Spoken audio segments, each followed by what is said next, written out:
শুধু একটা বলার, জেফ্রি ব্যান্ডারসাই, এই বলারটা ভারতীয় টিমকে কালকে শেষ করে দিয়েছে। তিনি একাই একাই 100, তিনি একাই 6টা উইকেট নিয়েছে। 10 ওভার বল করে 33 রান দিয়েছে শুধুমাত্র। একাই 6টা উইকেট নিয়ে ভারতীয় টিমকে একদম ধস নামিয়ে দিয়েছে। ভারতীয় টিমের একদম ধস নামিয়ে দিয়েছে। ভারতীয় টিমের রান প্রথমে খুব ভালোই ছিল, প্রায় 94 ঘরে যখন একটা উইকেট পড়ে ভেবেছিলাম ম্যাচটা জিতেই যাবে। রোহিত শর্মা যেভাবে ইন্ডিয়ানরা খেলছিল লাজবাব। 145 স্ট্রাইক রেটে খেলছিল সে, 44 বলে 64 করেছে।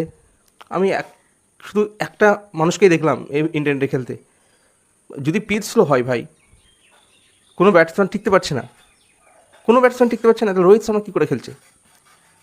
রোহিত শর্মা 145 স্ট্রাইক রেটে খেলছে, কী করে খেলছে? হ্যাঁ, রোহিত শর্মা একটা শর্ট খেলতে গিয়ে রিভার্স